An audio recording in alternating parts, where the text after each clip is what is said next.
The winds of change are blowing, Dirk. They're blowing. Actually, it's blowing here today. It's raining. Yeah, I know. Windy. It's kind of surprising in late May. But they're actually not just blowing, they're howling, if you think about it. And they're howling loudly. And if you don't think that these changes affect you and your organization, well, you're probably just not paying attention, because they're affecting us, they're affecting everybody.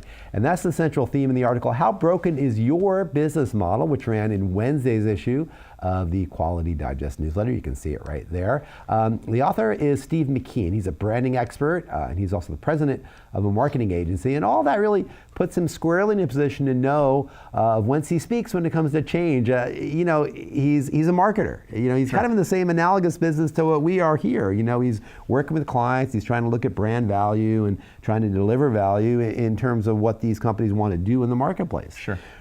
And it's changing very fast. We see with Google and all these different companies that are kind of chipping away at the value prop for a lot of media companies. It's happening all over. And for people in his space too, they're also sitting there saying, well, how do we deliver value? Well, you deliver value by coming up with good ideas to help your organizations prosper, right? Right. And he quotes something in this article of his, which I really liked a lot, because it's one that I think about. It's a quote that you see in a lot of different ways, and it's been attributed to different people, but it's that nothing so concentrates the mind as the sight of the gallows. It's a quote from Samuel Johnson. I've heard it from different people too. And McKee references that in his piece. Really what's happening here is what he's talking about is when disaster is imminent, when you're faced with those gallows as a company, you start to really focus on, well, what is it that we do and why are we doing it? And try to overcome the critical failures and take steps to address them. Sure.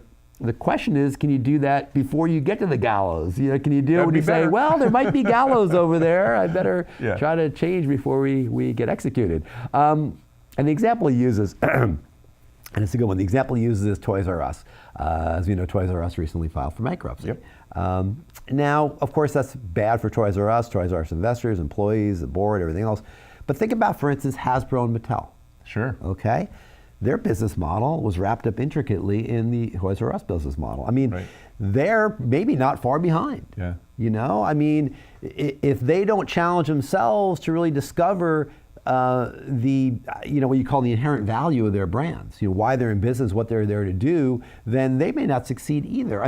They could think of themselves as a toy maker, right? If you're Hasbro or you're Mattel, you can think of yourself as a toy maker, right? Yeah.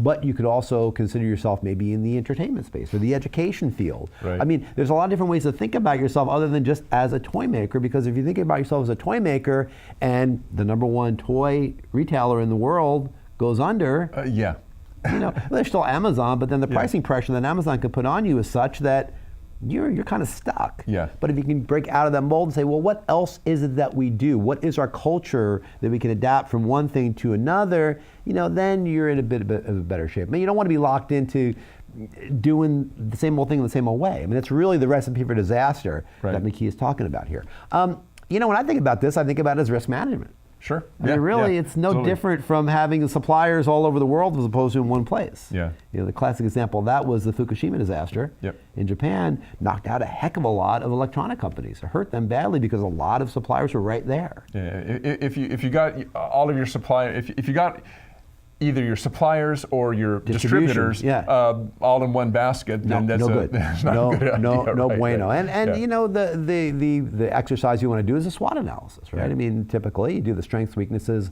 opportunities, and threats, so you can know, or you can try to determine as best as you can where your company is most likely to fail. And then you need to take steps to circumvent that failure.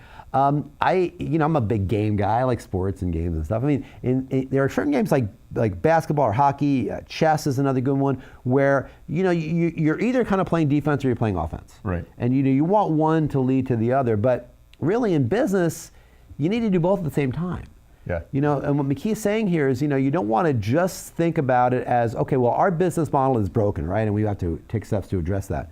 But also, you want to say, well, competitively, what can I do to help break my competitor's business model, right? What pressures can I put on my competitor? And this can be pricing pressures, branding pressures, new release pressures, any of those pressures that you can put on their model that you can kind of swoop in and pick up the pieces if and when they break. Yeah. It's a good thought. You're playing defense, you're thinking about how your model's broken, but okay, how is the next guy's model broken? Because he or she probably has similar problems that we're having, but maybe they have different problems too, so you want to think about those kind of things. really the idea here, the takeaway here, the key takeaway is threats, you want to transform them into opportunities, and that's kind of a hackneyed thing, but it's true. I mean, every threat contains the seeds of opportunity. Every change, because it's change. You're going to have to change what you're doing to address that outward pressure, and it's evolution, man. I mean, evolution only works if there's an external pressure that forces the organization, or the organism to change, and that's the only way it works. You know, what you just described, I think, is probably the best description of what risks and opportunities mean when you talk about ISO 9001, because a lot of people say, well, I understand identifying risk. Right. What do you mean identifying opportunities? I mean, same size of the same coin. Yeah, different sides of the same coin, or maybe the same size. Yeah, same size. Right. Different size of the same coin. Exactly. Yeah. Thanks,